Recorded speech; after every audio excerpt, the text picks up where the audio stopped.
Welcome back, it's Barfly2, and this is not the video we were originally planning on filming. We were planning on filming a playthrough with bigger fleets and just trying to run through some ideas of what that would look like. But unfortunately, family life and work have got on the road, and we've just not been able to get our timetables to work together. So what we thought we'd piece together is basically just the ideas that we're going to use with this playthrough when we do get together. So I'm just going to run through what we think bigger fleets could look like, or what we could actually do at the moment before we get any official rules on it.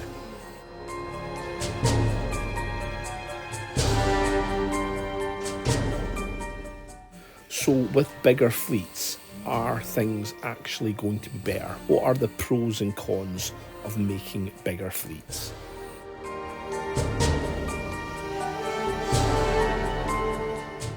So the biggest pro is obviously having more of our toys on the table. More ships, more action, and recreating all those things we've seen on the screen.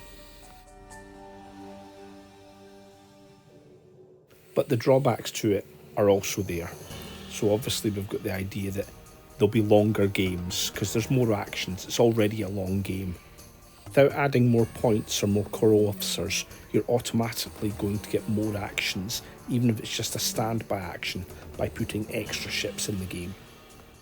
But we've also got to consider table space. The game at the moment is designed to just be on a 3x3 table mat, and with these big ships that we've got, that does limit the space on the table. Another thing to consider is, if we add more ships, we also may need to tweak the scenarios slightly to add more mission objectives. Just because we'll be covering more table space with more ships, we may complete the original objectives as set quicker.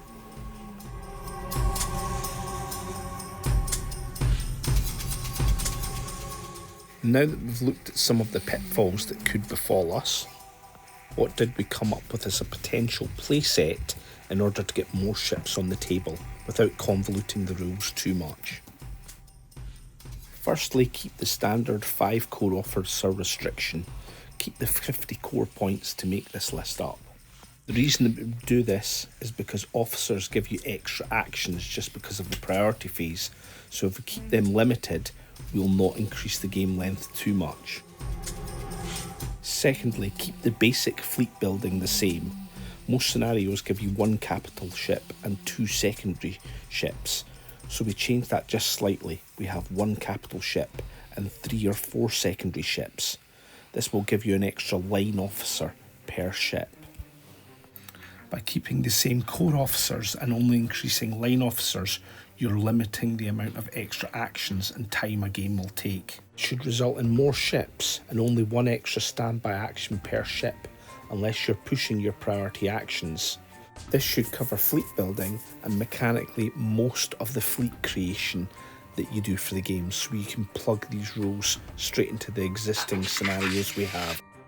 As a final consideration, we may need to increase the number of officers that can be readied in the ready phase from 3 up to 1 extra per extra ship you have in the fleet. This is the one rule that we may actually have to think about and play test a bit. Keeping it to just 3 officers that can be readied each round, we may well lose some agency with some of the ships with doing actions because you can only refresh 3 officers. But if we increase it more, we will get more actions in, and that will increase the length of time of a game, but will increase the agency. But not everybody has access to multiple copies of the core set in order to actually try and play larger fleets at the moment. You could try some of these ideas out at home yourself with 1 core set by trying what we're calling heroic crew.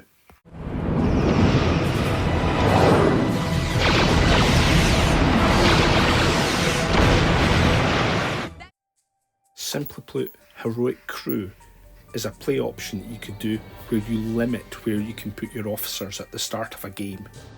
Choose one of your ships and put all your core officers on them, and then you'll only have line officers sitting on the 2 extra ships you have in your fleet. This will replicate the feeling you've got in the larger fleets that we've suggested, where you have some ships with just a line officer on them. You've got the interesting narrative challenge of keeping the officers all on the hero ship, or redeploying them as the game progresses. So here's a summary of that idea. Heroic crew exists already when you load up one ship and just keep the secondary ships with a line officer. Just keep the existing task force build, but make one ship fully staffed with 5 core officers and one line officer.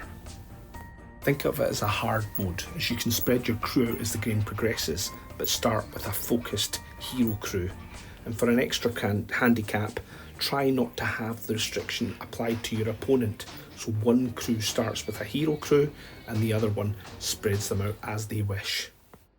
That about wraps this video up. I hope you've enjoyed these ideas we've got for expanding the fleets we've got, or for trying out a heroic mode, and I hope you'll join us in the future where we can hopefully actually see some of these ideas on the table.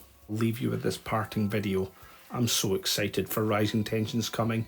Please can we get some news soon?